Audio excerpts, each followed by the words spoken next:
آئیے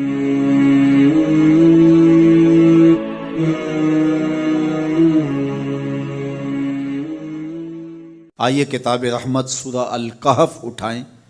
اللہ تعالیٰ نے ایک واقعہ بیان کیا ہے حضرت موسیٰ اور حضرت خضر علیہ السلام کا، کہ حضرت موسیٰ علیہ السلام عزم مصمم کر کے جب چلے تو اللہ فرماتا ہے کہ ہم نے حضرت موسیٰ علیہ السلام کو جس بندے کی نشانی بتائی تھی وہ بندہ ان کو وہاں مل گیا۔ سفید چادر اوڑھے حضرت خضر علیہ السلام وہاں لیٹے ہوئے تھے، تو یہ جا کے ان کے پاس کھڑے ہو گئے کہ حضرت میں آپ کی خدمت میں اس لیے آیا ہوں کہ اللہ نے آپ کو جو خصوصی علم عطا کیے ہیں میں ان کو سیکھنے کی غرض سے آپ کی چوکھٹ پہ آیا ہوں۔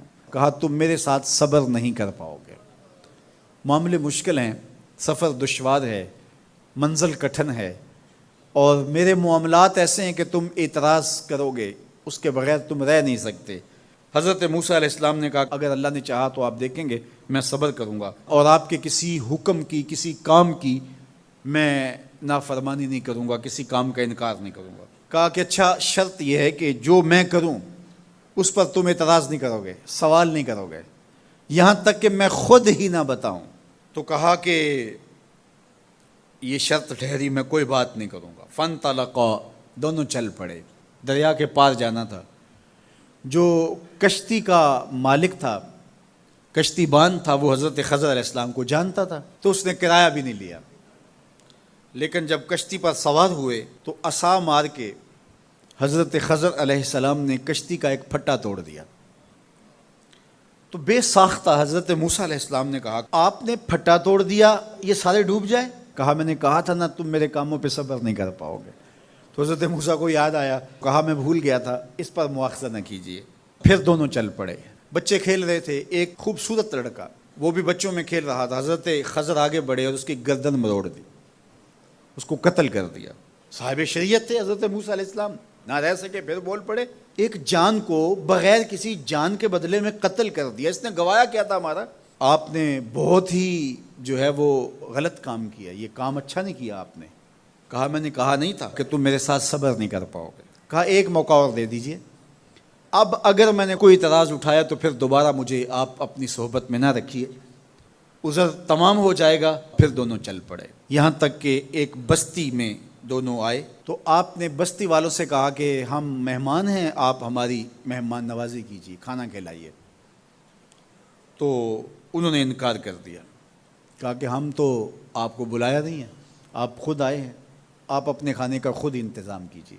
گزر رہے تھے گلی سے تو ایک دیوار گرنا چاہ رہی تھی، تو جلدی سے اس دیوار کو مرمت کر دیا۔ کہا حضرت ہم اگر چاہتے تو اس پہ اجر لے سکتے تھے، انہوں نے ہمیں کھانا تک نہیں دیا اور ہم ان کی دیواریں سیدھی کر رہے ہیں۔ کہا اب تمہاری میری جدائی ہو گئی، تم نے یہ بھی اعتراض کر دیا۔ تو انہیں یاد آیا کہ وہ یہ بھی اعتراض ہو گیا۔ اب میں تمہیں بتاتا ہوں کہ یہ 3 کام میں نے کیوں کیے۔ اللہ اکبر۔ اب سنیے، قرآن ہمیں بتاتا ہے کہ ظاہری علم بھی ہوتا ہے لیکن کوئی باطنی علم بھی ہوتا ہے۔ کہا وہ پہلی بات کشتی والی سنو، یہ 2 مسکین بچوں کی کشتی تھی، ان کے گھر کا چولہا اس کی کمائی سے جلتا تھا۔ دریا کنارے کنارے ایک ظالم بادشاہ رہا تھا جو لوگوں کی کشتیاں چھین رہا تھا، ہم نے تھوڑا سا عیب لگا دیا، وہ ٹوٹی کشتی چھوڑ کے چلا گیا۔ اب وہ تھوڑے سے پیسے لگا کے کشتی مرمت کرا لیں گے، گھر کا چولہا جلتا رہے گا، بتاؤ اچھا کیا یا برا کیا؟ کہا رہی بات اس بچے کی جس کو ہم نے قتل کیا، اس کے ماں باپ مومن تھے، نیک تھے، صالح تھے، بچے نے بڑا ہو کے بہت برا ہونا تھا، ہم نے اس کو قتل کر دیا، اللہ اس کے بدلے ان کو بہتر اولاد دے گا۔ علماء تفسیر نے لکھا ہے اس بچے کے بدلے میں اللہ نے ان والدین کو ایک بیٹی عطا کی جس کی نسل سے 70 نبی پیدا ہوئے۔ دیوار کی کہانی بھی سن لیجئے، یہ شہر کے 2 یتیم بچوں کی دیوار تھی اور اس کے نیچے ان کا خزانہ تھا اور ان کا باپ بڑا نیک تھا۔ خزانہ دیوار کے نیچے ہے، دیوار گرنا چاہ رہی ہے، کسی معمولی دھکے سے گر جاتی۔ 2 ہی صورتیں تھیں، یا وہ بچے خود اپنا خزانہ اٹھا لیتے یا لوگ اٹھا کے لے جاتے۔ لوگ اٹھا کے لے جاتے پھر بھی ہاتھ میں کچھ نہ آیا، اور اگر وہ خود اٹھا لیتے تو بچے ہیں، بچپنے کی وجہ سے وہ اس کو اڑا دیتے۔